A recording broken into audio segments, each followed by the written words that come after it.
Gente, boa noite. Meu nome é Júlia, eu sou uma das fellows de anestesia regional da Unifesp desse ano. E hoje eu tenho a honra de estar aqui moderando a aula da doutora Cristiane Knop, que vai dar um aulão para gente sobre anestesia regional para cirurgias de joelho. Vou passar a palavra para a Cris agora, que vai apresentar a tela dela aí. E no final a gente volta para discutir um pouquinho sobre a aula. A palavra é sua, Cris. Tá bom. Boa noite, pessoal. Hoje eu sou a palestrante, hein? Bom, gente, eu vou conversar com vocês um pouquinho sobre um assunto polêmico. Acho que é um dos assuntos mais discutidos aí na anestesia regional, né? São os bloqueios regionais para joelho. Então, eu vou... Cadê? Vou dividir aqui a minha tela. Share. Gente, peraí. Peraí. Vocês estão vendo? Vocês estão vendo? Sim, Cris, está aparecendo. Tá.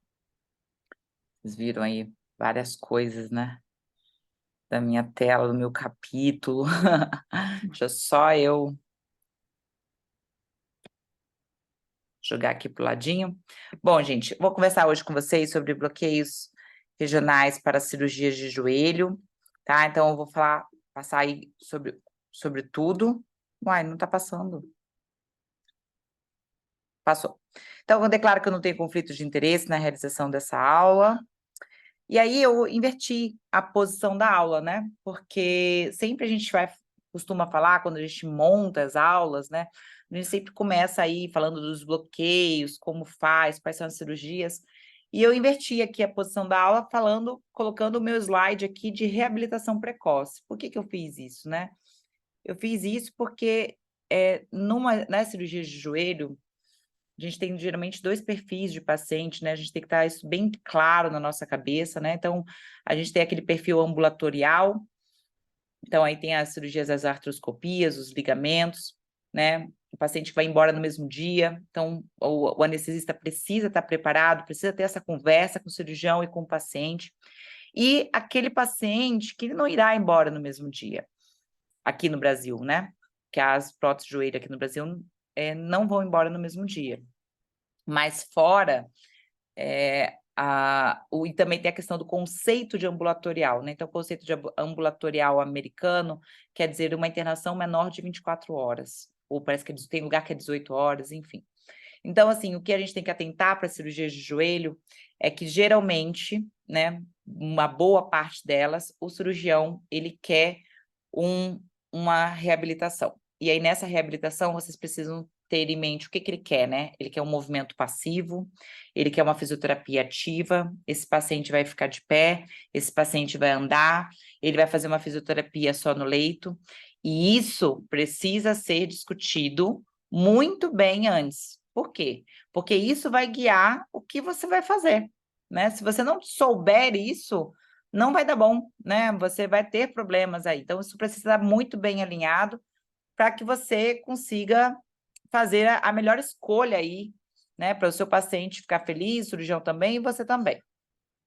Deixa eu passar. Então, assim, eu vou fazer uma breve mesmo, revisão aqui sobre o plexo lombar e plexo sacral. Eu sei que quando vocês veem esse slide já dá até um mal-estar, né? Então, assim, aqui eu dividi não, mas geralmente é dividido, né? Então, na verdade, é plexo lombo-sacro, e para ficar uma forma mais fácil de didática, a gente divide em lombar e sacral, né? Então, o plexo lombar vem aí de fibras de T12 a L5 e o sacral de L4 a S5.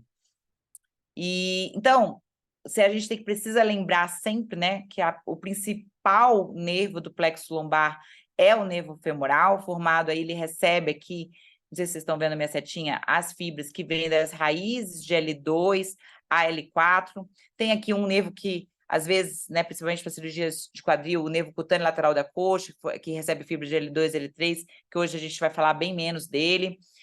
Na parte do plexo sacral aqui, né, que a gente vai falar bastante hoje, nós temos aí o fibras aí do nervo esquiático aqui, então, fazer ou não fazer, a gente vai deixar isso muito claro, quando deve fazer e quando não deve fazer, e também o nervo obturatório, né?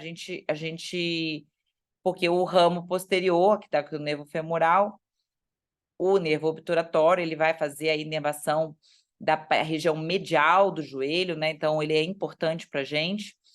E o nervo esquiático, que pega toda a região posterior da coxa e da perna, tá? E aí, assim, eu venho aqui para mostrar para vocês um pouquinho de inervação. Eu chamo a atenção aqui para vocês, então aqui do lado esquerdo meu eu tenho o nervo femoral, e eu escolhi essa imagem propositalmente, né? Então, o nervo femoral saindo todos os seus ramos, porque muitas vezes a gente faz aquela imagem lá em cima, nervo artéria e veia, o nave, né? O nervo está mais lateral do que a artéria e a veia. Aí você fala assim, ah, beleza, já dominei. Mas o que eu quero mostrar para vocês aqui, principalmente nessa minha imagem da direita, né, os ramos, né, porque isso que importa para a gente que faz anestesia regional, não, então vocês veem que vem o nervo femoral, ele vai descer, e aí ele vai descer e vai sair, soltar o principal ramo dele, que é o nervo safeno, mas ele vai soltando os ramos, né, ele solta um ramo que vai fazer o nervo que vai para o vasto, nervar o vasto lateral, o nervo que desce para o vasto intermédio, o nervo que vem para o vasto medial, né? Então, tudo isso, aqui o nervo safeno descendo, né? Ele continua assim na região medial do joelho, e tudo isso importa para a gente, né? Então, assim, fala assim, Cris, mas por que você está falando tudo isso? Porque vocês vão entender a questão dessa inervação, o quanto que ela é detalhada. Então, essa imagem aqui, eu gosto muito dessa imagem, porque aqui vocês estão vendo aqui, ó, na região, na minha imagem da esquerda, né? Então, a gente consegue ver aqui aquele raminho que saiu lá em cima, né? Que é o ramo que vai para o nervo do vasto lateral, tá aqui a minha esquerda. Depois, aqui bem no meio, aqui, a gente tem aqui o ramo que vai para o nervo, vai para o vasto intermédio, então ele sai também mais alto. Tem aqui o ramo que vai para o nervo, para o vasto medial. Então, todos esses ramos nos importam, né? Você vai falar assim, mas por que você está falando isso? Porque todos eles faz parte da inervação do joelho. E por que eu estou falando deles justamente agora? Porque vocês têm uma cirurgia chamada cirurgia de patela, né? Ela é um pouco inconveniente para nós anestesistas, né? Por quê? Porque a patela, ela recebe aqui ramos do nervo vasto intermédio. E se vocês olharem aquela minha imagem anterior, ele sai lá em cima, né? Então, quando você faz o bloqueio do canal dos adutores, você já saiu esse ramo aqui do nervo do que vai para o vasto intermédio, que pega a patela. Por isso que você fazer um canal dos adutores para a patela, ele vai ter falha parcial, porque você não está pegando o ramo do nervo vasto intermédio, você não está pegando o ramo do nervo vasto lateral, que já saíram, eles saem precocemente. Quando você está no canal, você está pegando aí mais o safeno, aí pode pegar aí também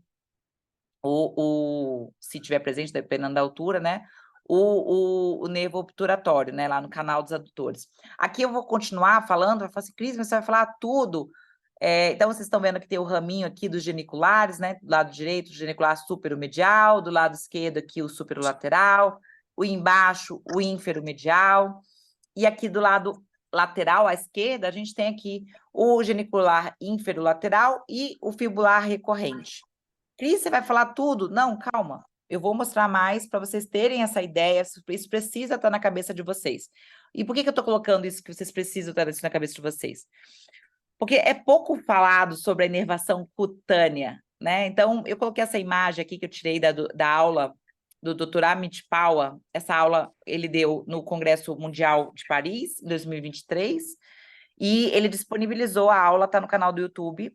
Ele disponibilizou há um ano atrás, fevereiro do ano passado, e ele coloca toda a parte aqui, né? A região anterior do fêmur, que ele vem do cutâneo femoral, né? Então, tem o nervo femoral, ele sai o raminho que vai para a região anterior, vem o rosinha aqui, o nervo safeno, o nervo cutâneo femoral lateral, obturador, e vem todos os ramos aqui, que eu não vou me estender para vocês não ficarem doidos comigo. E aqui está o osteótomo. E igualmente no osteótomo, nós vemos aqui os ramos, né? Então, do cutâneo femoral anterior, do nervo safeno, do cutâneo lateral. E aí vocês veem, né? Na região aqui lateral, em amarelinha, o cutâneo femoral posterior, que sai lá em cima, cima, próximo do esquiático, né? Então, vocês veem como é difícil contemplar todo o joelho, né? Você vê que aqui o amarelinho lateral é o cutâneo femoral posterior, né? Lá em cima que ele sai, né? Então, sai de fibra sacral,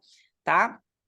Então, vocês veem que é extremamente complexo. Mais imagem de novo para vocês entenderem, tá? Então, de novo, eu vou mostrar aqui. Então, aqui nesse verdinho meio água, tá esses nervos que eu tô comentando, né? Que são ramos do nervo femoral. Então, tá aqui lateralmente o nervo vasto lateral, o nervo vasto intermédio, o nervo vasto medial, que é aí os raminhos, né, do cutâneo femoral anterior, que aí que são os dois rosinhas. Aí a gente tem aqui descendo, que ele não deixou bem, aqui parece mais ser aqui esse grandão aqui, ó, é o safeno, só que ele não completou, assim, né, ele entra e depois ele sai para a região medial. Então, por que eu coloquei tudo isso, né? Para vocês terem uma ideia do quão complexa é essa inervação, que fica, se a gente fala só canal dos adutores e IPEC, parece que é uma coisa muito simples, mas nem todos esses nervos estão contemplados no canal dos adutores. E aqui é a região posterior, né? Então, a gente vê que a gente recebe fibras aí do nervo obturador, o ramo posterior, e tem as fibras aqui do que vem do fibular e do esquiático, né? Então, a gente tem as fibras aqui posteriores, tá? Novamente, então aqui ele colocou bem divididinho pelos quadrantes, todas as siglas. Não me matem. Depois, quando vocês tiverem um tempinho, eu acho que vale a pena assistir a aula do Dr. Amit Pawa. Ele tem a parte de desenho, a parte de imagem, é muito bonito e vale muito a pena, tá? Então, vamos lá. Vamos para a nossa realidade, porque senão vocês vão me matar. Então, quais são as principais cirurgias de joelho, né? Que você chega no plantão ou você pode ser escalado. Então, a gente tem as osteossínteses, né? Então, você pode ter uma osteossíntese de fêmur distal, aquele joelho instável, aquele joelho flutuante, que é do trauma. Realinhamento, né? E você tem aqui, aí vem as patelas, que é um calcanhar de Aquiles do anestesista regional. As artroscopias de joelho é uma coisa assim, gente, banal. Você chega, quem dá plantão, chega, tá lá, artroscopia de joelho. Reconstrução ligamentar de cruzado anterior, que aí vocês vão ter aí um paciente, geralmente um paciente jovem, jogador de futebol, o cara joga no final de semana. Artroplastia total de joelho, e aqui é uma aula que a gente precisa, aqui é realmente um dos momentos mais desafiadores, e a osteossíntese valgizante da tíbia. Então, é aquele paciente, né, que tem aquele andar, né, que é o valgo, a brincadeira, né, do valgo não cavalga, né, então ele tem aquela perna ali meio tesoura, e aí o cirurgião, ele vai corrigir isso. Então, é uma cirurgia mais traumática, você tem que pensar que esse paciente vai ter um estímulo álgico maior no pós-operatório. Então, geralmente é isso que nós temos, sendo que muitas artroscopias nós temos por aí, muitos traumas, né? Patela, enfim. Essas aqui são a maioria das cirurgias. Então, como eu disse, eu inverti a aula para poder ficar um pouquinho mais interessante. Coloquei aqui um casinho clínico, tá? JAS, feminina, 64 anos, um IMC bom, né? 28 quilos, 28 de IMC, falei errado. Portadora de gonartrose, grau 4, com indicação cirúrgica para artroplastia total de joelho por dor crônica, com falha de terapias alternativas. Isso quer dizer que ela já foi manipulada, quando está escrito isso, né? Alguém já infiltrou, etc. Como doença de base, ela é hipertensa, diabética, tem uma coronariopatia aí, já teve um stent há 9 anos, uma insuficiência venosa crônica, faz uso de Licazida, né? Então, AS, losartana, hidrocortiazida, enfim. Certificação, ela é considerada ASA3, cirurgia de médio porte, classificação clínica intermediária. E aí está como risco intermediário. E aí eu solto aqui todas as possibilidades de anestesia e analgesia, né? A gente pode meter uma hack com morfina, a gente pode fazer uma hack com opioide, né? Não sou contra o opioide, a gente vai conversar sobre isso. Anestesia geral, né? Tem a galera aí que trabalha assim muito no hospital privado e tudo que tem que ser geral, e a gente também precisa conversar sobre isso. Peridural, e anestesia regional.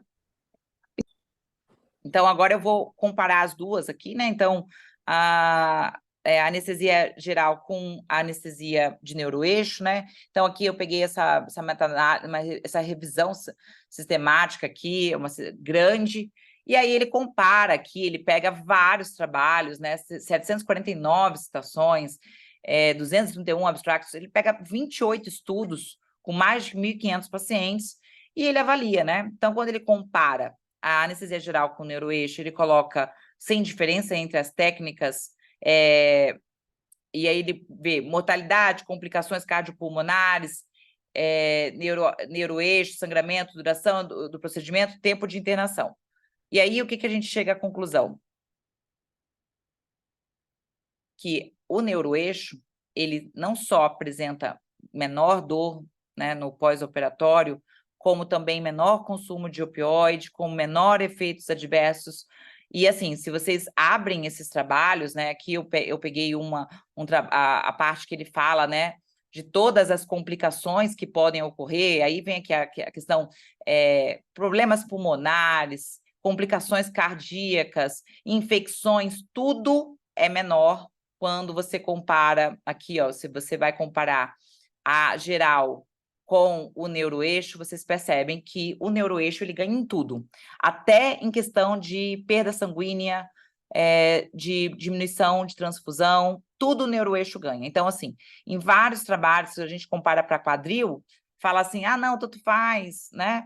Mas na prótese de joelho, não, tá? Isso aqui é bem documentado, existem várias revisões, então, se tiver que escolher, faça um neuroeixo. Você pode até associar uma geral, mas é um estímulo álgico extremamente importante e os trabalhos mostram aí que sangra menos, que você segura o paciente muito melhor, que você está com o paciente bloqueado, né? Então, o paciente, quando você... E aqui, olha, ele coloca aqui, o artigo ele avaliou uma revisão de 400 mil pacientes, é muita coisa. Então, assim, menor, até a mortalidade, ele coloca que a mortalidade, quando você faz uma prótese de joelho com um neuroeixo, é menor, tá? Então, isso precisa estar bem claro para vocês. Prótese de joelho, você vai fazer um neuroeixo. O que você vai associar depois, a gente vai conversar e vocês verão aqui o que fazer, né? Então, aí tem muita coisa, né? Essa aqui eu coloquei uma foto propositalmente, né? Do cara tentando fazer aqui um femoral, né? E aí vocês podem pensar, poxa, eu posso fazer um femoral, um canal dos adutores, cutâneo femoral anterior, geniculares, IPEC, isquiático, né? Então, quem me conhece sabe, né, que essa moda do IPEC aí, o IPEC, a gente precisa colocar o IPEC no lugar dele, né? Não que ele não tenha indicação, mas a gente tem que se guiar pela anatomia, né? E ver o que realmente importa. Então, aqui eu coloquei o bloqueio do nervo femoral, por quê? Porque o nervo femoral é o principal ramo do plexo lombar, né? Então, vocês vão fazer aqui uma revisão bem rapidinha, né? Transdutor linear, probe transversal, artéria decta única, vai cursar com bloqueio motor e sensitivo. Então, quando você olha aqui o osteótomo, pega toda a região anterior e medial da coxa e da perna até o malelo medial, e você fala assim, nossa, mas que beleza, né? Só que o paciente não vai andar, né? Então, isso precisa estar bem claro. Então, assim, você tem um paciente do trauma, aqui eu coloquei a fotinho, né, da onde você põe o probe, a imagem, né, do nervo hipericogênico com artéria única e a veia, e você vai entrar de lateral para medial. Beleza. Se o seu paciente é um paciente de trauma, boa, pode meter o seu femoral, seja feliz, né? Você está pegando o nervo femoral lá em cima, você vai bloquear todos aqueles nervos que eu fiquei aqui 5 minutos falando sobre eles, e tá beleza, né? E aí aqui eu vou comparar, né, as técnicas dos bloqueios, né? Quais bloqueios eu devo fazer, né? Então, quando a gente compara aqui o nervo femoral pós-operatório para as cirurgias de joelho aqui, aí você coloca lá, ele compara o bloqueio do nervo femoral com uma bomba de PCA na peridural. E aí ele coloca que a analgesia foi 45 estudos, né? Ele coloca até que a analgesia foi mais eficaz, com menos náuseas e vômitos no pós-operatório. E aí, o que a gente busca, né? A gente sempre tem que olhar o que a gente está buscando, né? A gente está buscando analgesia, reabilitação precoce, menos efeitos colaterais e o bloqueio sensitivo, né? Então, a gente quer tudo isso, né? Então, a gente tem que pensar sobre isso, né? Então, qual que é a melhor técnica, né? Você pode fazer um bloqueio peridural? Claro que pode. A peridural sempre será uma peridural. A gente tem que ter muito respeito pela peridural, um neuroeixo, um catéter lá, né? Então, eu acho que a gente tem que ter sempre isso na cabeça. E aí eu coloco aqui o trabalho que ele compara aqui o canal dos adutores com o bloqueio do nervo femoral e o risco de queda, né? Porque o bloqueio do canal dos adutores ele foi inventado exatamente por causa disso, que as pessoas faziam bloqueio do nervo femoral para cirurgia de joelho, o paciente ficava de pé e tinha fraqueza do quadríceps, o paciente caía. Então, o canal dos adutores, quando comparado com o bloqueio do nervo femoral, ele apresentou menores complicações para a cirurgia de joelho, porque o quadríceps estava com a preservação da força, né? E aí eu peguei esse trabalho, que tem esse trabalho que ele é de 2022, 2023, ele é um livro, na verdade. E ele levanta toda a literatura com um monte de artigos sobre as cirurgias de joelho. Mas, Cris, por que você está citando ele? Não, porque eu quero mostrar uma fotinho que eu acho que de tudo que eu li desse trabalho, é um trabalho gigantesco. Essa foto é muito legal. Por quê? Porque, às vezes, a gente, anestesista, quando a gente está começando, a gente não tem essa visão aqui da onde a gente vai entrar, né? E aqui, olha só, deixa eu só separar aqui, que o meu negocinho tá em cima, não tô conseguindo enxergar. Aqui ele faz um corte transversal no fêmur, e aí ele tá, deixa eu só puxar aqui para baixo, que eu não tô, pera aí, que eu não tô enxergando, tá o negocinho aqui, pera aí, gente, aqui. Então, aqui, na minha primeira bolinha, aqui no meu primeiro círculo, à esquerda, nós temos o corte transversal, como se a gente estivesse fazendo um corte e vendo os ligamentos, tá? Aí, à direita, ele colocou um implante, né? Então, tá escrito aqui implante. E aqui, ele tá pensando no pós-operatório de uma artroscopia. Então, aonde o paciente, no azul, ele coloca aqui a inervação posterior do joelho, então essa parte aqui, nas bolinhas de baixo, né? Ele está colocando que essa parte de baixo é a região posterior do joelho, o amarelo é a inervação da região anterior do joelho, e as estrelinhas em vermelho é aonde a região que o paciente vai ter o estímulo álgico. Então, eu gostei desse trabalho por causa disso. Então, ele coloca aqui, né, quando a gente vai olhar o paciente vai fazer uma artroscopia. Então, ele vai ter a bolinha vermelha, ele vai ter aonde vai ser o estímulo álgico dele, né? Aonde entrou a parte que eles entram, né, com o trocáter e aonde eles manipulam. Então, vocês veem que é três pontinhos externos e o miolo aqui, que eles vão sentir mais, né? Aqui é aonde ele sente a dor quando ele está no pré-operatório. E, por exemplo, na prótese, o estímulo álgico dele, por exemplo, ele vai ter muito mais nessa região medial e anterior. Então, eu achei interessante esse trabalho, porque ele mostra aonde aonde esse paciente nosso vai ficar sensibilizado. Isso é importante para a gente poder entender por que a gente fazer o canal dos atores é tão bom, né? Porque é realmente aonde o paciente tem maior a questão álgica. E aí ele coloca aqui, eu tirei essa imagem da aula do Dr. Amit Paula, ele coloca aqui, então, a entrada do canal dos adutores, que você pode fazer o bloqueio lá no triângulo femoral, com o risco de bloqueio motor. Todas as vezes, vou ser bem sincero, todas as vezes que eu fiz isso, teve uma moda, né, uns 3 anos atrás, que vamos fazer duplo bloqueio, faz na altura do triângulo femoral e faz mais um pouquinho antes de você da artéria mergulhar para posterior no finalzinho do canal dos adutores. Olha, gente, eu vou falar para vocês, eu tive uns 3 pacientes com bloqueio motor. Então, se o seu paciente precisa andar, pense 2 vezes antes de fazer essa punção aqui, que o pessoal fala, faz mais alto. Você pode fazer aqui na altura do canal dos adutores e também pegar aqui e fazer o bloqueio do ramo do cutâneo femoral anterior. Eu vou mostrar como é que faz, tá? Isso aqui é um refinamento. Você vai pegar aqui a pele. E aí vocês podem completar com o IPEC, para completar a região posterior, para quem quem gosta, e também completar os geniculares, né? Eu vou comentar sobre os geniculares. Aqui, novamente, né, só uma revisão rápida, né, porque eu sei que a nossa... Tem muita gente, né, não sei, cada um... Então, o canal dos adutores, a gente faz... Geralmente, você pode começar a escanear lá de cima, da artéria femoral. O início do canal dos adutores é quando a ponta medial do sartório se encontra com o adutor, né? Então, os dois biquinhos se encontram. Esse é o marco sonoanatômico do início do canal dos adutores.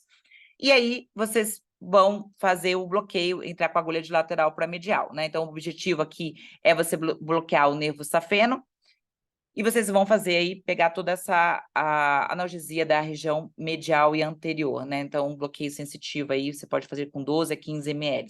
Então, coloquei a imagem, né, que a gente busca, né, que é essa imagem clássica do sartório, do vasto medial, do adutor, aqui o adutor longo. Lembrando que o vasto medial vai estar lateral à sua imagem, né? E aqui, ó, quando a gente está escaneando, né, o marco sonoanatômico, quando os dois biquinhos se encontram, né? Aqui ele colocou bem certinho. Muitas vezes a gente vê essa imagem, mas a gente não vê essa borda do adutor longo, né? Então, o canal dos adutores aí, ele é bem curtinho, ele deve ter no máximo, dependendo aí, ele não 10 centímetros, dependendo do tamanho da perna, se o paciente é brevilíneo ou longilíneo. E aí eu vou citar esse trabalho aqui, que ele coloca... ele avaliou em cadáveres, sempre lembrar que essas avaliações em cadáveres a gente tem que prestar atenção, né? Porque cadáver, o anestésico local, ele não escorre também, assim, né? Você tem que ver que o tecido não tem o mesmo tônus de quando o paciente está vivo, né? E aí ele coloca, né, que você pode fazer tanto na altura A quanto B, ou fazer o duplo bloqueio, né? Então, ele coloca aqui as imagens da onde você vai fazer, e você bloquear o nervo vasto medial, o nervo genicular e os ramos do genicular e do obturador. Lembrando que o canal dos adutores, ele passa vários nervos, como eu mostrei no início da aula. Aqui é um videozinho. Deixa eu ver aqui. Ai, gente, não tá correndo. Tudo bem. Era um vídeo... Não tá correndo mesmo? Não. Um vídeo de como faz o canal dos adutores. Ah, não é possível. Aqui vai. Aqui é um escaneamento, né? Então, ele... Travou? Deixa eu ver. Como a gente faz a imagem, né? Que ele tá descendo, né? Porque ele quer pegar aqui o safeno. Só para vocês terem ideia de como faz, né? Mas a ideia dessa aula não é ensinar propriamente, né?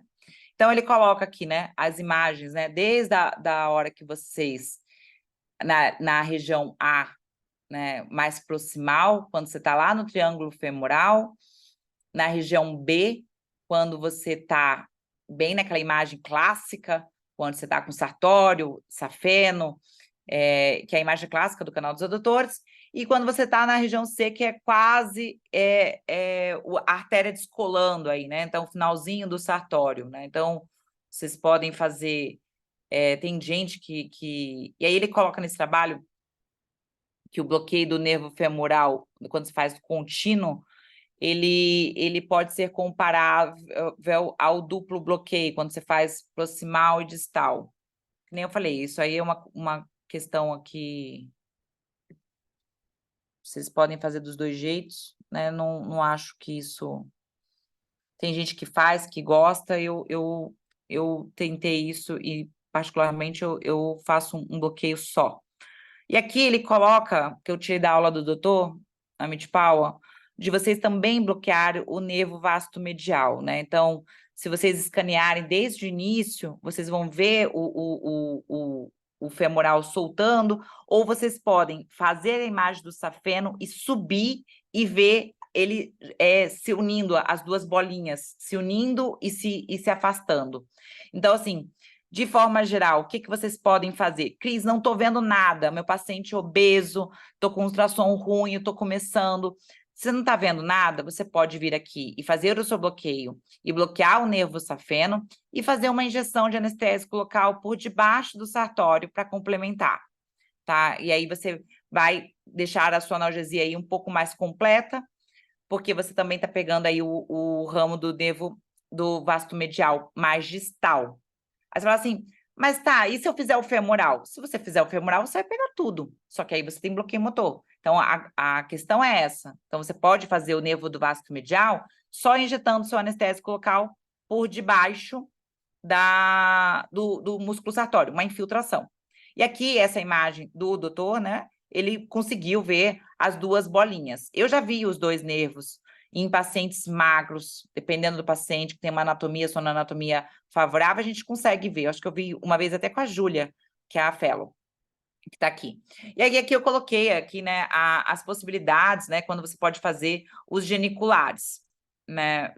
Eu particularmente, eu gosto de fazer os geniculares, mas eu acho que vocês, para fazer os geniculares, fica uma analgesia mais completa, sim, mas eu acho que vocês têm que ter fazer esses bloqueios todos completamente estéreo, e o seu cirurgião, você tem que ter um bom relacionamento com ele, tá? Porque você está muito próximo, se vocês forem ver aqui, né? Então, vocês podem fazer os geniculares, tanto na região do genicular superomedial, o inferomedial, o superolateral e o inferolateral.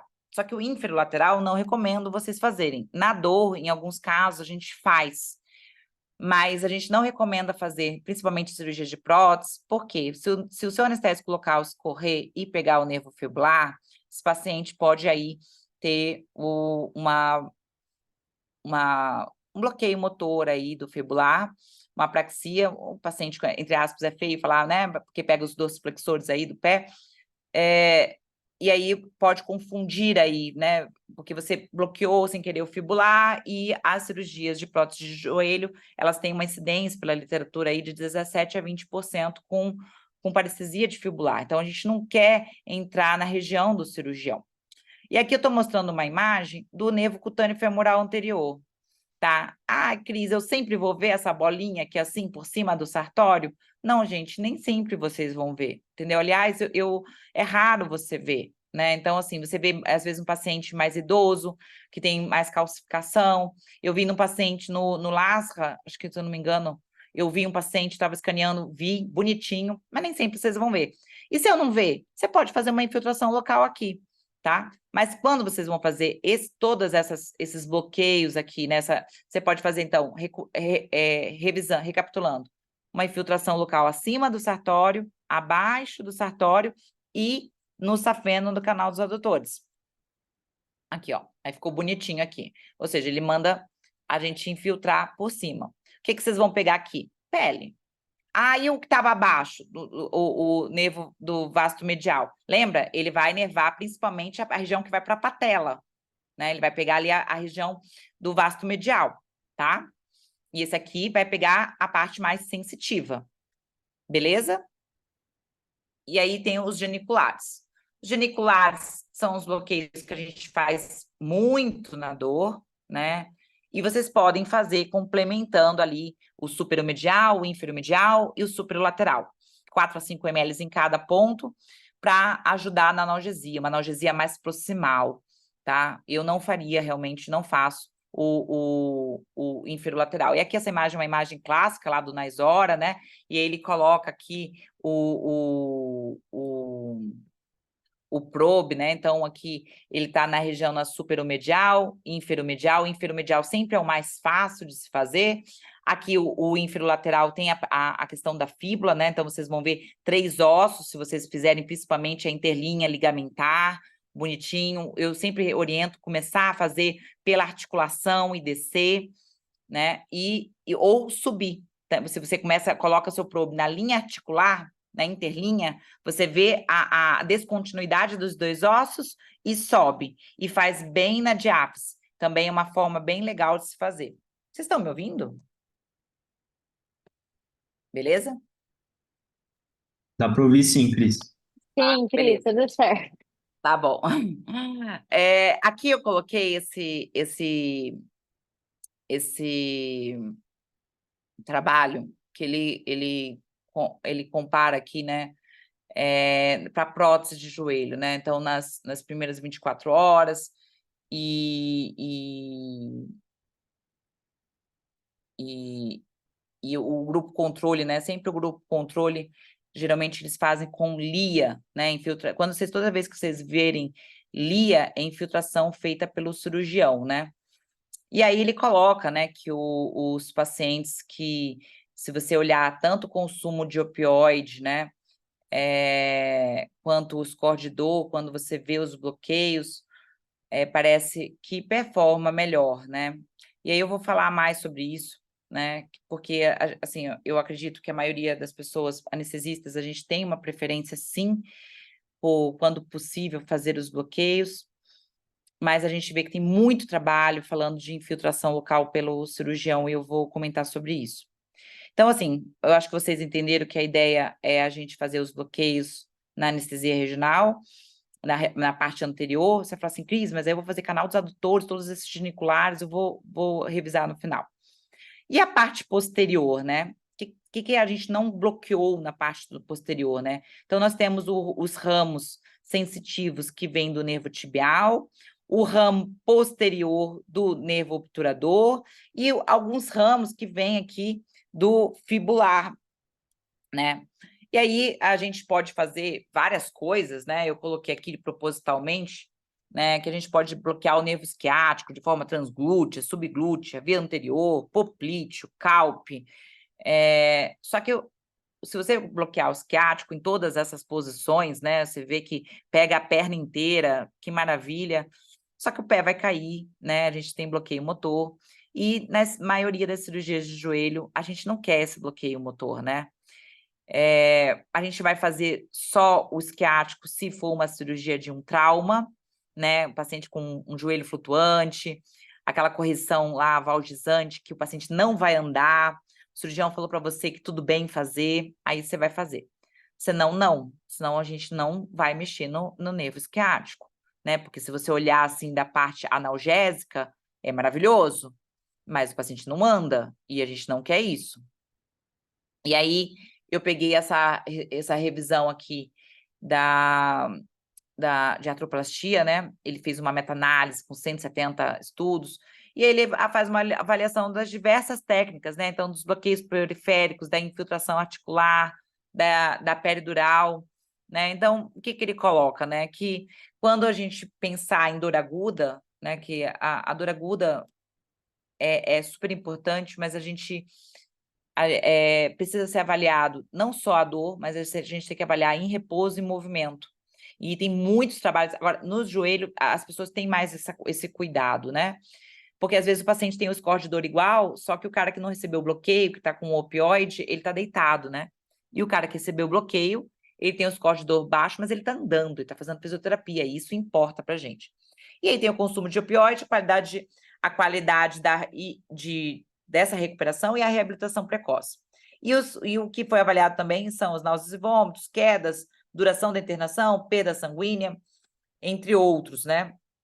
E aí eu coloco aqui a conclusão, que ele coloca, né, que a intervenção, quando a gente faz os bloqueios, a gente tem um melhor desfecho, né? Mas, assim, vocês concordam que isso é uma coisa que instintivamente a gente sabe que vai ter um melhor desfecho se a gente fizer os bloqueios?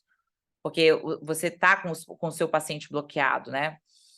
E aí eu coloquei aqui só uma revisão bem rápida, né? Porque a gente sabe que quem está assistindo não são só os fellows, né? Como faz a intervenção do IPEC. O IPEC é uma infiltração... Gente, vocês estão me ouvindo? Tá rodando o meu negocinho aqui. Sim. Tá. O IPEC é uma infiltração, você pode fazer ele de duas maneiras, né? Você pode fazer de anterior para posterior, dessa forma que a gente entra mais anterior, bem rentezinho aqui ao fêmur, e joga seu anestésico local próximo ao fêmur, entre o fêmur e os vasos poplíteos. Essa imagem que a gente tem é uma infiltração, né? Por isso que se chama infiltration, né? É uma infiltração. E são 20 ml que a gente tem que fazer aí. Lógico, minha paciente pesa 40 quilos. Claro que você pode reduzir, né? Muito magrinha. Mas geralmente não é essa a nossa realidade dos pacientes do joelho. São geralmente aquelas senhoras, né? Sim, as nonas. Essa é o perfil, né? Então, aqui ele colocou aquela imagem que você faz, aquela imagem um pouco mais distal, na altura dos côndilos, né? Então, quando você pode fazer fletindo o joelho, colocar o seu probe bem posterior, e colocar aqui, injetando. Você vê que aqui ele fez a imagem nos côndilos, só que ele sobe e faz na altura do fêmur. Por que que ele faz isso? Tá vendo que tem esse vãozinho aqui preto, aqui assim, ó? Tem gente que pode achar que é derrame, mas não, aqui já é o espaço articular, né? Então, eu sugiro que vocês sempre dê uma subida para mais caudal, para vocês não enfiarem a agulha aqui no espaço articular, na cápsula posterior, né? Nunca é gostoso a gente ficar entrando com a agulha aí muito próximo da onde o cirurgião vai operar. E também, gente, não custa nada perguntar para o seu cirurgião, nas cirurgias de prótese, se ele vai realmente abordar a cápsula posterior. Tem cirurgião que faz a prótese e não aborda a cápsula posterior. Então, se o seu cirurgião não vai abordar a cápsula posterior, pense realmente se você quer gastar seu anestésico local aí no IPEC, tá? E agora eu vou discutir os trabalhos, tá? Eu apresentei para vocês o que nós temos, né? Então, aqui ele colocou, adicionou, né, o IPEC com o canal dos adutores, né? Quando compara com a infiltração articular, né? E qual foi a conclusão? A adição do IPEC, ó, 40 estudos, hein? Então, eu tô tirando esse meu negocinho que tá me atrapalhando aqui. A adição do IPEC no canal dos adutores não melhorou a qualidade analgésica no grupo que também recebeu LIA, que é a infiltração feita pelo cirurgião, seu trabalho de 2021, 40 estudos. No grupo que não recebeu a infiltração, que foi o grupo controle, reduziu o score de dor nas primeiras 24 horas, sem bloqueio motor, porém sem diminuição de opioides. Isso é muito importante a gente ver, né? Então, às vezes o paciente pode até falar que diminuiu a dor, mas se ele consumiu o mesmo valor de opioide, você tem que ficar pensando, será que realmente valeu a pena? Né? E aí, este estudo, no final, ele não recomenda a realização do IPEC juntamente com a LIA. E realmente não faz sentido. Se você fizer, se você está fazendo o seu cirurgião fazer infiltração, por que você vai fazer um IPEC? Entende? Deixa eu passar. Aqui, esse outro estudo... Oh, meu Deus. Peraí, gente. Tá voltando. Aqui. Ele comparou o canal dos adutores com a infiltração local pelo cirurgião, 5 estudos, 413 pacientes, e as conclusões foram que ambos apresentaram doses equivalentes de morfina, do consumo de morfina no pós-operatório, e sem diferença estatística significante aí do score de dor dos pacientes, força em quadríceps, teste de motilidade e demais complicações. De novo, aqui ele colocou, ele fez para artroplastia de joelho, né? Ele fez os geniculares versus LIA. E aí eu tenho eu vou falar o que ele colocou e a gente vai discutir sobre isso no final. Conclusões. O grupo dos geniculares não apresentou analgesia superior pós-operatório e nem melhor performance funcional imediata quando comparado ao grupo da LIA.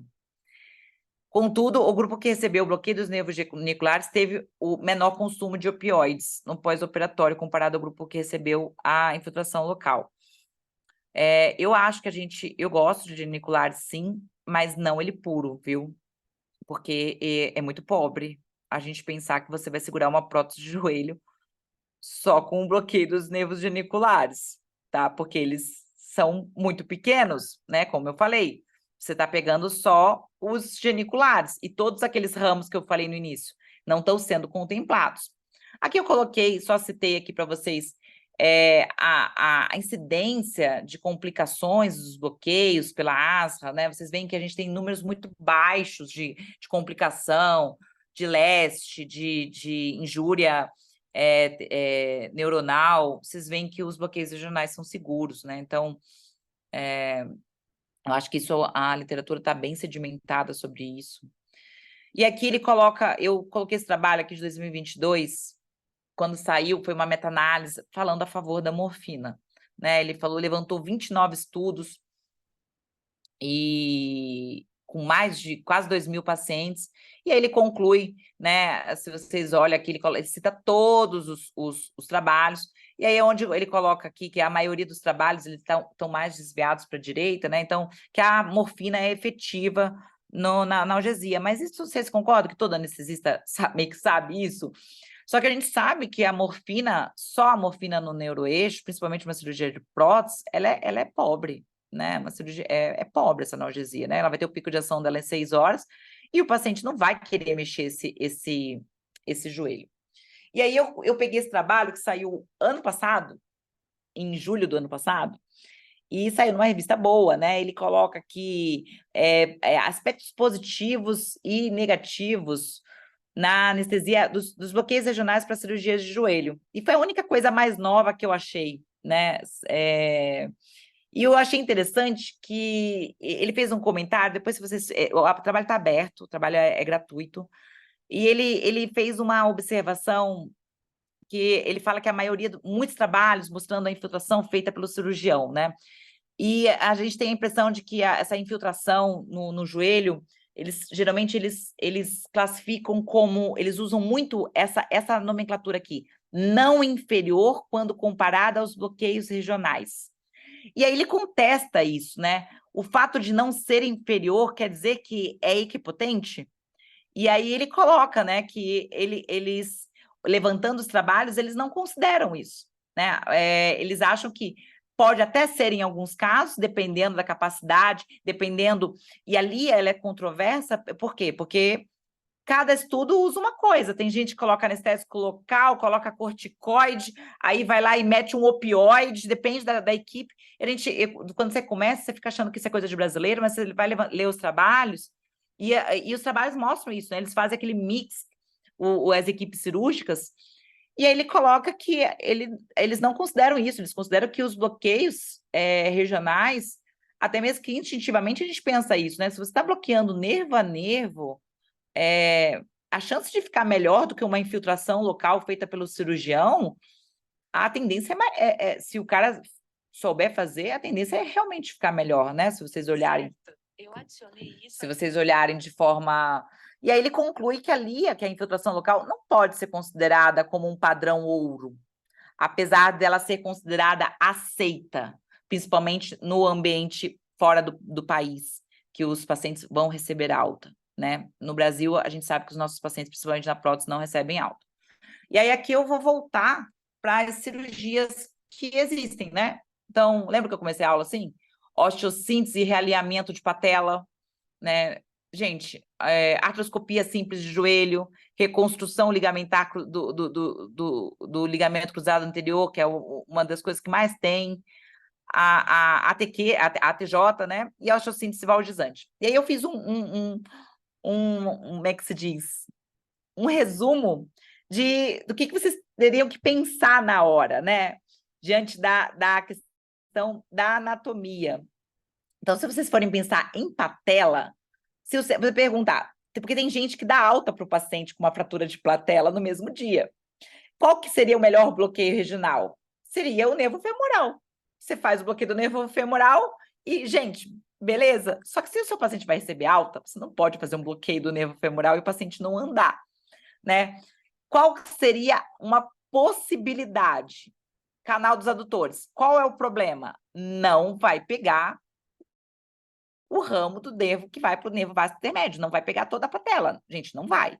Então, vocês podem tentar aí, se você tiver um bom relacionamento com a equipe, fizer tudo estéreo, fazer o genicular, principalmente o ramo do nervo que vai para o nervo vasto intermédio, o ramo que vai para o nervo do vasto medial e o cutâneo femoral anterior, que é aquela infiltração que eu mostrei para vocês acima do sartório, tá? Porque se você tiver que dar alta para o seu paciente, eu acredito que é melhor você fazer um canal dos adutores e fazer esses outros ramos e dar uma analgesia do que você não fazer nada, tá? Porque patela dói. A outra possibilidade, a outra cirurgia que mais tem por aí é a artroscopia de joelho, simples. Então, vocês têm que perguntar, é simples? Vai rafiar ligamento? Pergunta para o cirurgião. O cirurgião fala assim, não, é diagnóstico, vou entrar, olhar e sair fora. Gente, não faça nada, passa sua máscara laríngea, dipirona, anti-inflamatório, analgesia venosa, não faça bloqueio. Por quê? Porque é um estímulo álgico baixo, né? Você não... Para que você vai enfiar agulha com risco aí de um bloqueio aí? Você faz um canal dos atores, você se empolga, esse canal, sobe, você tem aí qualquer fraquezinha aí de quadríceps, esse paciente não vai embora, o cirurgião não vai ficar feliz com você e o paciente também não. Reconstrução ligamentar de cruzada anterior, isso aqui dói, né? Então, qual que é a melhor conduta? Bloqueio do canal dos adutores. Lógico, você vai fazer a sua hack, uma hack sem opioide, você vai passar uma máscara laríngea, você faz seu canal dos adutores. E beleza. Artroplastia total de joelho, que eu fiquei aqui a maior parte da aula falando sobre ela. Então, qual que é a melhor conduta hoje, né? Você pode fazer o bloqueio do canal dos adutores, que é, sem dúvida alguma, a melhor possibilidade.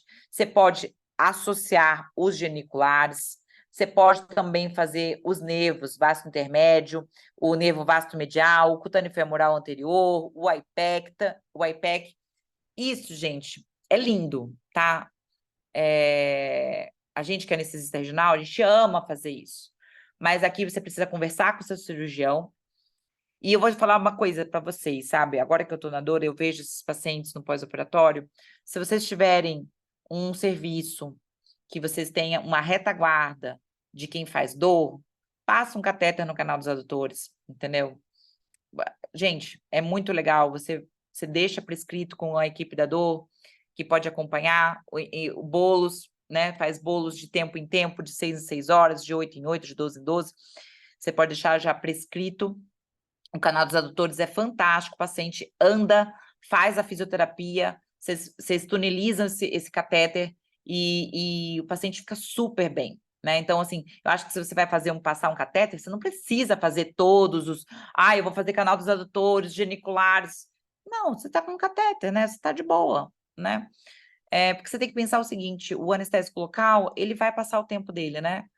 E vai durar aí, sei lá, 12, 16 horas. Aí vem a conversa, né? Mas eu ponho os adjuvantes. Cara, você pode colocar o que você quiser, né? Você pode colocar Dexa, Precedex, BUP com vaso. Olha, se você tiver muita sorte, vai durar 36 horas. Com muita sorte, assim, né? O problema é que vai passar. E se você tiver um paciente aí, é uma cirurgia que demanda, que dói, né? Os cirurgiões gostam que o paciente faça fisioterapia ativa no hospital. A maioria aqui em São Paulo, vou falar aqui nos hospitais privados, os pacientes ficam 48 horas internados, pelo menos.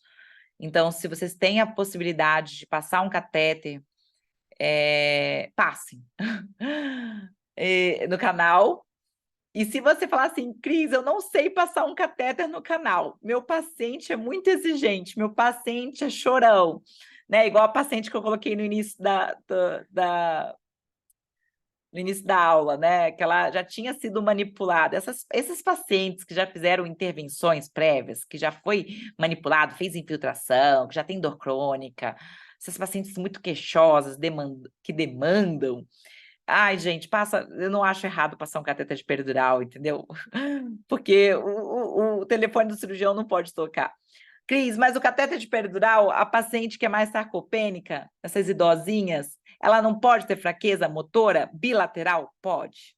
Pode, vocês têm que ter essa consciência. Pode, tá? Principalmente acima de 8 anos, 80 anos, paciente muito magra, que não é geralmente o padrão, né? Geralmente é a nona, né? A senhorinha gordinha, né? Com artrose inflamada. Esse é o padrão, né? Mas tem os maromba. Depois a gente conversa. Tem, mas é menos do que 10% do volume de um cirurgião no privado.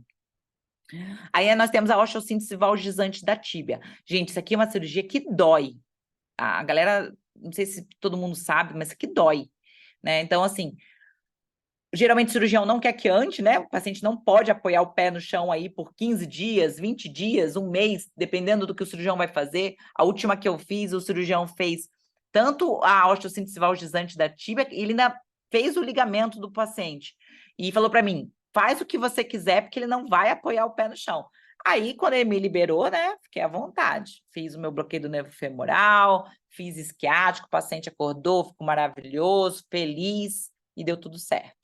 E aí aqui eu coloquei uma sugestão, tá? Então, o canal dos adutores de 10 a 20 ml, O cutâneo femoral anterior, 3 a 5 ml, eu acho 3 ml é pouco, eu acho que 3 ml se você estiver vendo o nervo, senão vocês infiltram, põe um pouquinho mais, que quando depende de dispersão... Ai, saiu, peraí. Geniculares de 2 a 5 ml, na anestesia regional eu sou mais generosa, eu mando 5 ml, na dor a gente faz menos, a gente faz 1 ml e meio no máximo. E o IPEC eu acho que, gente, 15 ml é um volume super bom, tá? Menos que isso, eu já acho que só se for um joelhinho pequeno, né? Que não é a nossa realidade. E aí vocês têm que calcular a dose do anestésico local, né? Geralmente a gente está longe, né? Porque nosso padrão de paciente aqui é os pacientes mais gordinhos. Então, mensagem para levar para casa. Conhecimento anatômico e da proposta cirúrgica são fundamentais. Você precisa saber o que o seu cirurgião vai fazer. Aonde ele vai entrar? Vai mexer cápsula posterior? Não vai? O que ele vai fazer? Vocês precisam saber. O diálogo com a equipe, né? Essa conversa precisa haver, esse alinhamento de expectativas, o paciente quer ir embora, principalmente paciente homem jovem, tá, gente? Homem jovem quer ir embora, né? Então, assim, é uma artroscopia simples, não inventa. Faça sua máscara laríngea. Se você fizer uma hack sem opioide, deixa uma sonda vesical de alívio lá, entendeu? Porque às vezes retém o neuroeixo. Eu acho que a artroscopia simples é muito bom fazer com máscara laríngea, principalmente de paciente homem jovem. Homem jovem morre de medo de ganhar uma sonda vesical, gente. Né? As mulheres não se importam, mas homens se importam. Lembrar, né? Todas as técnicas de analgesia regional são bem-vindas, desde as espinhais até a LIA, são válidas. A infiltração local feita pelo cirurgião, ela, na literatura, ela é considerada válida para cirurgias de joelho, para prótese, mas até para patela, mas para cirurgia de quadril é controverso. O bloqueio do nervo femoral esquiático, vocês são efetivos, a gente sabe que né? O bloqueio motor virar, então avalie, né? É uma osteossíntese, vai andar, vai apoiar o pé no chão, eu acho que é sempre bom, né? Não custa nada. Reabilitação precoce é essencial. Canal dos adutores geniculares e a IPEC, neste momento, parece ser a melhor opção que nós temos, né, pela anestesia regional aí. Você pode associar aí o bloqueio do nervo vasto medial, do vasto intermédio, do cutâneo femoral anterior. A LIA é considerada sempre como não inferior. Então, percebam esse papo de achar que eu vou fazer uma hack com meu fina e o meu cirurgião vai infiltrar. Olha, se você não domina, né, não sou contra, mas achar que vai se equiparar, eu concordo com o trabalho que eles publicaram, eu acho que é controverso também. Depende da equipe. É que a maioria das equipes de joelho, eles sabem infiltrar os portais, é um lugar menor, né? Então, eles conseguem. E é isso. E os adjuvantes, que eu esqueci, eu comentei rapidamente, e os catéteres. Eu acho que o catéter, ele é sempre bem-vindo, mas você tem que saber se você tem uma retaguarda, tá? Se você tem uma equipe de dor que você possa chamar, passe um catéter. Se você não tem equipe de dor, não inventa, entendeu? Se você não está no mesmo hospital, por quê? Porque se você não tem uma enfermagem treinada, eles vão ligar para o centro cirúrgico e é como se não houvesse amanhã, porque eles acham que vai acontecer alguma coisa, eles ficam ansiosos, né? A equipe fica extremamente estressada, porque tem aquele catéter, e você, dependendo de onde você estiver, você está expondo o seu paciente a um risco. Se a enfermagem não souber manejar, muito cuidado aqui com os catéteres, entendeu? Eu gosto muito de catéter, mas cuidado. E os adjuvantes, gente, sempre lembrar, adjuvante, ele é off-label, o único que não é off-label é a adrenalina, e tudo bem, Cris, eu gosto de adjuvante, quero meter uma Dex, um Precedex. Tá, vai aumentar quanto, né? Vamos conversar sobre isso. 36 horas, 48 horas? Será que vale a pena? Entendeu? Porque vai passar, é isso que a gente tem que ter em mente. O bloqueio vai passar. Seria tão bom que ele durasse mais, mas não. Então, se vocês estiverem no lugar que tem uma retaguarda e vocês possam passar o catéter, principalmente para joelho, vale a pena. Reflitam sobre isso. E outra coisa, depois eu vou comentar sobre o opioide na hack, mas é isso. E a morfina intratecal, esqueci que eu tinha colocado essa última. Avaliar sempre na ATJ, tá? Eu já fui essa anestesista xiita, essa anestesista regional, purista, que totalmente contra o opioide no neuroeixo, mas eu acho que algumas cirurgias como a prótese, principalmente, eu acho que você tem que avaliar muito bem onde você está, quem é seu paciente. Se você não tem possibilidade de passar um catéter, eu não acho errado você meter uma morfina no neuroeixo e associar os bloqueios. Você vai falar assim, mas Cris, você vai fazer bloqueio e vai colocar o opioide no neuroeixo? Então, tem cirurgião que faz uma prótese de joelho em 2 horas, tem cirurgião que faz em 6, gente. Se faz em 6, vai ganhar a sonda vesical. E se você não tem uma possibilidade de ter um acompanhamento aí, no pós-operatório com catéter, de uma equipe de dor, não acho errado mesmo fazer uma morfininha no neuroeixo e associar com os bloqueios. Não acho errado mesmo para prótese, tá? Não acho mesmo, porque os pacientes nem sempre ficam tão confortáveis, porque o tempo do anestésico local ele é curto, 12, 18 horas. E, querendo ou não, quando a gente associa com a morfina, a gente vê que o paciente fica mais confortável nessas primeiras 24 horas. Bom, é isso que eu tinha para falar. Ai, tinha mais um. Eu coloquei aqui o meu Michelangelo, que eu adoro o Michelangelo, ele esculpiu aqui um joelho, ele também curtia joelho, e por isso que eu coloquei essa escultura. Galera, muito obrigada, espero que vocês tenham gostado, tenham aproveitado. Podem mandar suas dúvidas, xingamentos, objeções, o que vocês quiserem. Oi, Cris. Oi. Maravilhosa a sua aula. Acho que quer parar de compartilhar? Espera aí, eu tô stop share. Tô aqui. Parou? Parou.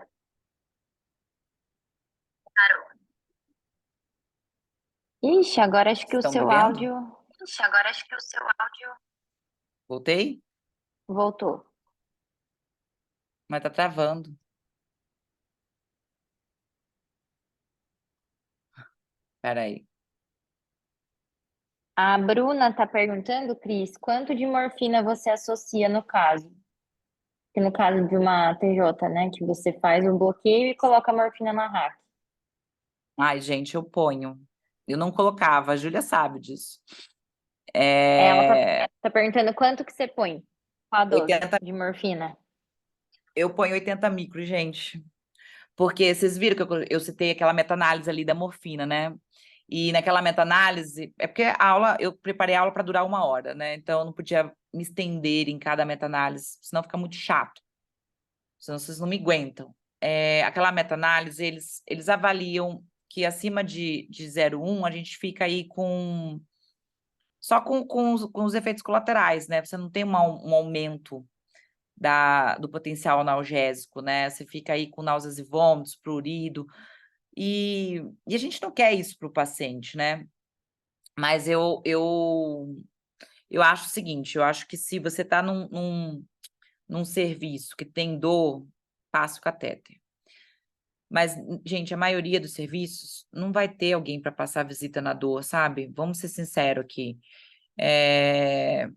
Não acho errado mesmo fazer uma hack com morfina. Ah, Vanessa! Ai, Vanessinha! Entra aí e fala, o que você achou? Manda suas perguntas, eu adoro ouvir você. Ela só mandou no chat, está envergonhada.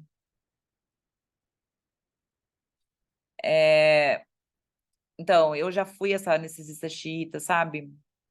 Mas o que eu vejo hoje, se você não tem a possibilidade... Ah, tô no plantão. Tá bom, amor. Eu acho que se você não tem a possibilidade do catéter, se você não tem a possibilidade de alguém passando visita no dia seguinte, principalmente aqui em São Paulo, a gente tem essa coisa, né? A gente faz um freela, né? Eu sou essa pessoa. E, cara, no dia seguinte não tem quem veja esse paciente. Ah, mas eu prescrevo para o cirurgião. Tá, mas o cara vai andar, né? Não sei se vocês já viram, ele anda, faz aquela fisioterapia ali. O que eu cheguei à conclusão, né? Fora do país, vai embora no mesmo dia. Ou lá em 18, 20 horas, né? Então não dá para você meter a morfina no neuroeixo. Mas para prótese aqui, eu voltei a... Gente, é sério, eu voltei a colocar opioide, principalmente depois que eu comecei a passar visita. Eu ponho opioide nas minhas próteses de joelho, principalmente nesses casos que é um freela, assim, né? Você fez anestesia para o cirurgião, muitos cirurgiões, né? Dependendo da situação que você tá, você não tem a equipe da dor para passar. Uma coisa é você tá lá no AGASP, né? Eu mando a equipe da dor, né? Mas quando você tá com o paciente privado, você pensa duas vezes, né? Você vai chamar a equipe da casa, sendo que o paciente é seu. O cirurgião já não chamou o anestesista da casa. Você vai chamar a dor da casa, né? Então, assim, porque a verdade é uma só, né? Esse papo de, vou colocar adjuvante. Tá, você colocou Dex aí para ser Dex. Olha, você é um cara que não tem problema de ser off-label. Tá, mas, gente, vai passar, né? E o paciente vai demandar, né? Então, mas você pode falar assim, mas e por que não fazer só a morfina? Não dá para fazer só a morfina, porque senão o paciente fica deitado, né? E aí o paciente volta um mês depois com o joelho congelado, o cirurgião quer morrer. O cirurgião quer que o paciente mexa. Então, é isso. E essa osteossíntese valgizante, galera, tenham respeito por ela, viu? Porque isso dói. Cadê o povo? Júlia? Tá todo mundo envergonhado, Cris. Ninguém quer falar nada. Eu vou falar então, já que ninguém vai falar. Dessas cirurgias de joelho, acho que a que eu mais tenho experiência é de artroscopia, que acho que é a que eu mais faço. Faço quase toda semana. E realmente, a gente sabe, né, que é uma cirurgia que não tem tanto potencial álgico comparado, por exemplo, com uma artroplastia total de joelho, o paciente vai para casa no mesmo dia. Mas eu acho que, por mais que seja um procedimento rápido, eu acho que quando a gente não capricha na analgesia, o paciente acorda com dor, eu acho que pela infiltração de soro, entendeu? Sim, Dependendo distende a do cauda. quanto que entra, eu acho que o paciente sente sim dor. E eu já mandei paciente para casa sem nada, sem fazer nada, só tipo hack ou só geral, sem associar bloqueio. Mas eu tive uma paciente que estava com tanta dor, eu fiz um canal dos adutores e ela ficou maravilhosa, entendeu? Então, É aquela qual que coisa, foi? né? Dá um medo de dar um bloqueio motor, se você faz um pouquinho mais alto, pega um pouco de femoral, mas eu percebi que aliviou bem, sabe? Então, apesar de na literatura a gente encontrar que é uma cirurgia que não tem tanto potencial álgico, eu acho que dependendo do paciente e do tanto de soro, né, que infiltrou, eu acho que às vezes vale a pena associar um bloqueio, sim. Sim, é Porque a que eu gente não vai coloquei. fazer morfina, né? Porque vai embora para Não, casa. Então, não, esse não. Não. é. Como eu falei, eu já dei essa aula há uns 2 anos atrás, falando que não usava opioide, né? Então, mas sobre essa artroscopia, você tem que ver o seguinte: tem cara que faz essa artroscopia em 15 minutos, tem cirurgião. Mas tem cirurgião que tem um tempo mais alargado, né? Ele fala que é só uma artroscopia simples, e aí o cara fica 1 hora, 1 hora e meia. E aí é lógico. Ele Vai jogou um doer. monte de soro lá, a cápsula. Gente, se a cápsula distender, o paciente vai doer, não tem essa. Né? Mesmo colocando lá os pontinhos, que eu coloquei aquele trabalho só por causa dos pontinhos, né? Que ele coloca aonde o cirurgião entra, né? Só que foi o que você Mas não falou. é só o portal, é lá dentro mesmo que eles sentem Lá dor. dentro, eles sentem dor articular, né? Intraarticular, né? E Uhum. a gente na anestesia regional, a gente não faz infiltração intraarticular. E eu acho que realmente o canal dos atores é superior, porque você está pegando aí. E aí, assim, se a questão da artroscopia, por isso que é bom conhecer o cirurgião, né? Você sabe se o cirurgião Sim. é rápido, se ele não é. Que o ideal é sempre fazer antes deles, né? Porque depois que eles. E outra. Não falei. Uma outra coisa que eu não falei é o bendito garrote. Gente, presta atenção. Garrote, aquele garrote pneumático que eles põem. Já aconteceu isso comigo. 2 vezes, pelo menos. Tem uns 2 anos, acho que 2 vezes, assim, recente, assim, dos últimos 2 anos. Fiz canal dos adutores, foi um ligamento, o paciente acordou, tô ótimo, tá. Aí na RPA eu fui chamada, tô com uma dor alta aqui na altura dos adutores, região medial da coxa. Por quê? Porque às vezes a equipe, vocês têm que perguntar isso também, se eles tiraram enxerto. Às vezes eles tiram, dependendo, eles tracionam aqui do vasto, eles tracionam a musculatura na região do joelho, e aí o paciente sente uma dor em cãibra lá em cima. Aí você fala assim, mas eu fiz canal dos adutores, eu peguei o obturador. Sim, você pegou o obturador baixo, né, o posterior. Aí, nesses casos, se o seu paciente queixa na RPA dessa dor alta do garrote, é melhor você fazer o obturador lá em cima, tá?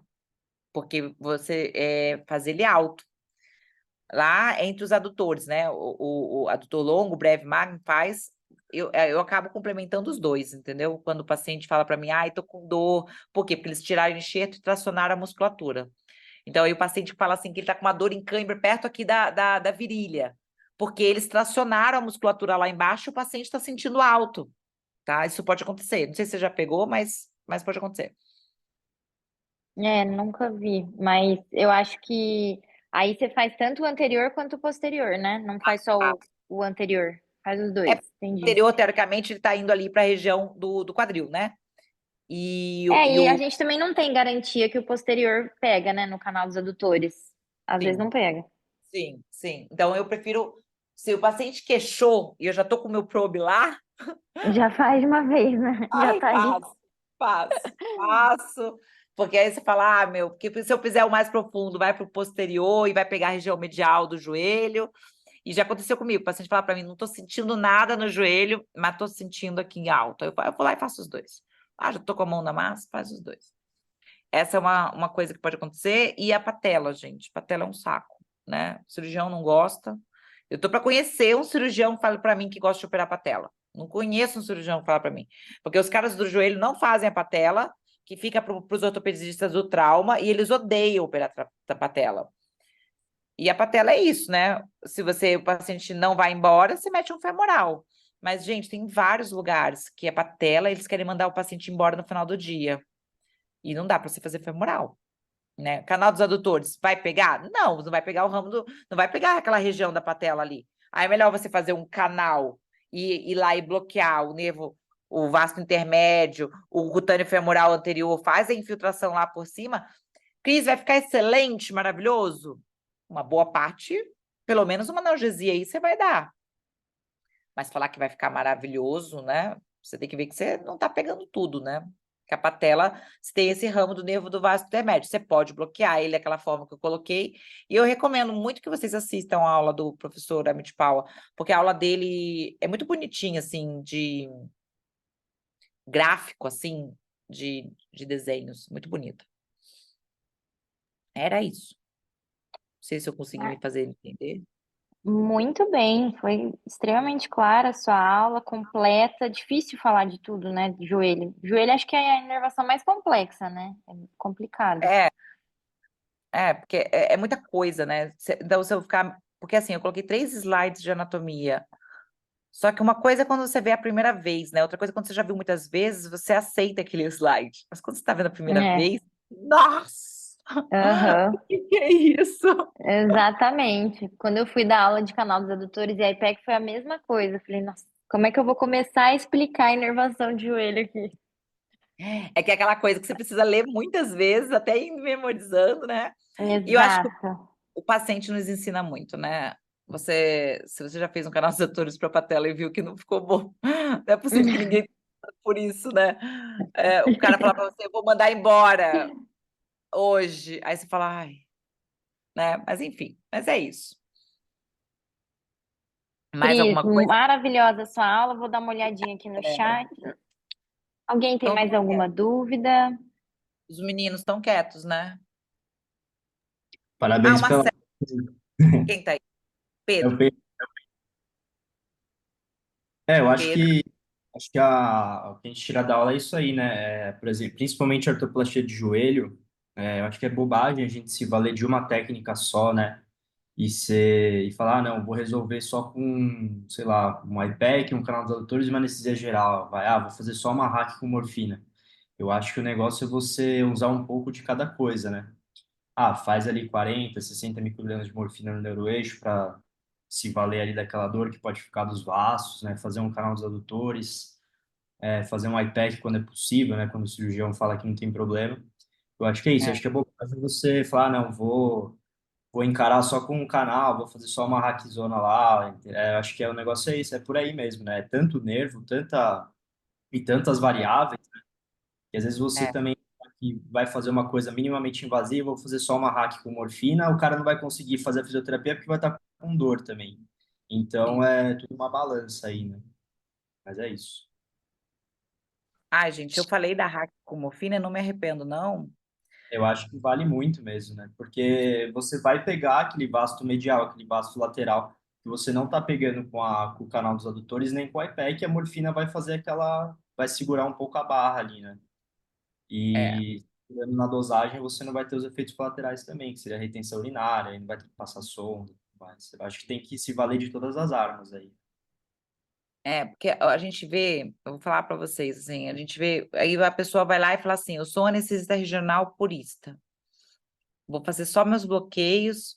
Realmente, gente, quando você vê o paciente na RPA, ele tá lindo, ele tá feliz, né? Tá bloqueado ali. Mas o bloqueio vai passar, né? Cara, o bloqueio vai passar. E a morfina, você pode. Eu faço 80 micros, gente. Eu já tentei fazer 60, já tentei fazer 40. E aí, no fim, eu acho que é melhor fazer os 80 micros na hack, eles consomem bem menos opioide. Porque o que acontece, né? Você não faz, e aí o anestesista não vê. Mas aí depois o paciente fica só com aquele tramalzinho ali, ou aquela 2 miligramas de morfina, e o cara depois te manda, você liga para o paciente no dia seguinte, no outro dia, o paciente fala assim, nossa, quando passou foi a pior dor da minha vida. E aí ele ficou tomando morfina na veia, né? E assim, a gente tem paciente que quer a morfina na veia porque dá o baratinho, né? E aí você fala, cara, será que realmente foi a melhor coisa? Eu não ter colocado esse opioide? Porque uma coisa é um cirurgião, assim, gente, não é uma cirurgia que dura 2 horas. Mas tem cara que opera em 4 horas. E não acho errado, porque é uma cirurgia grande, né? Se você vai sondar, já está sondado, entendeu? É, e não acho errado mesmo. Atualmente, eu estou falando assim, do fundo do meu coração. As PTJs eu ponho. É lógico, eu já falei, né? Quando eu tenho a possibilidade de passar um catéter, claro que não, eu passo catéter, tá lindo, né? Chique, né? Maravilhoso. Mas nem sempre a gente vai conseguir isso, né? Não acho errado fazer o opioide com os bloqueios. Não acho mesmo. É uma opinião pessoal. Nós estamos no Brasil, o paciente não vai embora hoje. O paciente quer ficar internado. E é isso.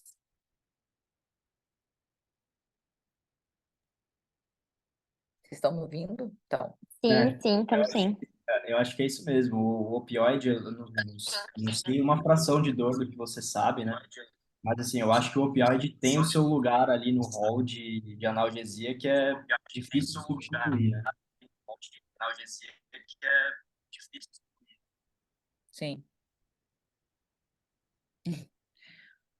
Bom, gente, eu adorei, espero que vocês tenham gostado.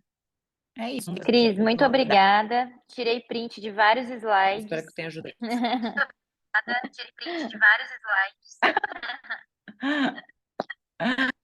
Beleza, então eu te dou aula. Tá bom? Obrigadão, Cris. Beijo, Obrigada, galerinha. gente. Valeu, Cris. Boa Boa noite. noite. Obrigado. Tchau, Obrigada, boa tchau. noite. Tchau, tchau. Tchau, tchau.